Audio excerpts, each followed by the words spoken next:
the show. Hi. Welcome to the show, Peggy. Thank you.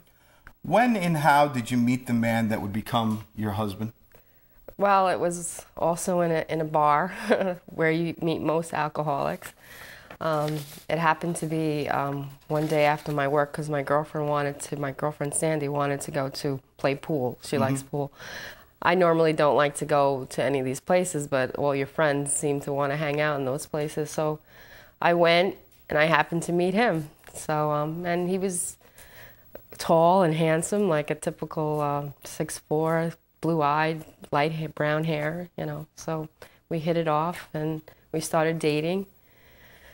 And then, you know, I fell instantly in love with him because I guess he showed me a lot of attention that I wasn't really getting from at home. So I met him in April, and it was such a great romance that he kept asking me to marry him. By the time August came, we ended up getting married by City Hall, and we were married. How was it at first? What attracted you to him? Well, he was very handsome. He was 6'4", blue eyes. He looked a little bit like Gary Cooper, Patrick Swayze. So, you know, instantly in love with him. Love at first sight. Yeah. So, you know, and he was fun. You know, happy to be around at that point in my life. You know. At what point did you realize you had married an alcoholic? Well, I guess instantly. I thought I could change him, I guess. You know, he constantly was drinking more and more every time I was around him. And I used to make comments a lot, but he would say he doesn't have a problem, you know, at that point. And then, you know, then it would become physical at times, you know, and then he would say he was sorry, you know, and then because you're in love with them, you tend to try to believe them because... You want to believe he's sorry. Yeah, you want to believe it because how can someone that loves you, you know, hate you? So... How has addiction and his alcoholism affected you, and specifically what different areas of your life? For example, you just mentioned physically. How physically has his alcoholism affected you? Really physical. You know, he used to challenge me, and he used to say, "Be a man and fight with me." I don't know if he meant by because he didn't want to consider me a woman, so he would say, "Be a man," and he would we would have a fist fight at times, and you know, he would win because I wasn't stronger than him, and that was most of our marriage. It was always about controlling. He was very controlling. He would put you down, saying you're ugly, and nobody would, you know, you try to leave me, I would kill you, and you know, it was scary at times. So it sounds like a lot of emotional abuse as well. Yeah.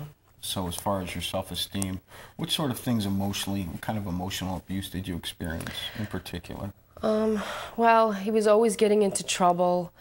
Financially, there was a lot of problems because every time he would get in trouble with either a fight with somebody, that someone would have him arrested for assault, or he would have a DWI, and we always had to pay for an attorney. And, you know, in this country, you got good money and you could beat it. You know, unfortunately, I see why a lot of, you know, DWIs are very strict.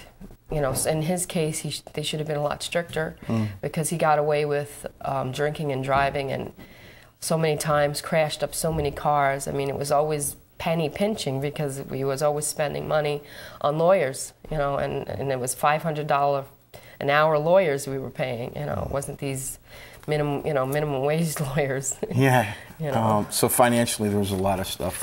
What other specific financial things as far as, didn't you tell me you lost your house as well as a result? Yeah, on Long Island we lived in Lake Ronkonkoma.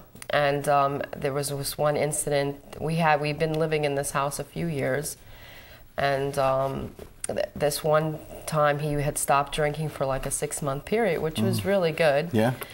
And then just one day he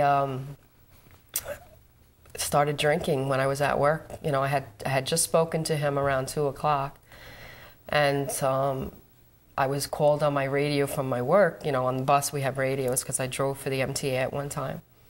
And they said, call the Suffolk County Police Department. And I'm like, oh my God, what the hell happened now? You know, because there was always something. It's always something. What now?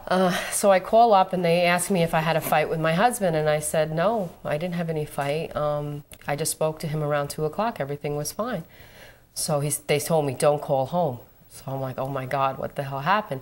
So I ended up calling his sister, and she called home because I didn't want to disobey the police. So, and she said something about him being in the house, and the police are outside waiting for him. And I didn't know the whole details until I really got to my street, which was 35 Cleary Road in Lake Ronkonkoma. And when I came to the street, there was the SWAT team, there was emergency services, they evacuated the whole block. It was something you've seen from a movie. And I was like laughing with hysterical. I'm like, I can't believe this is happening.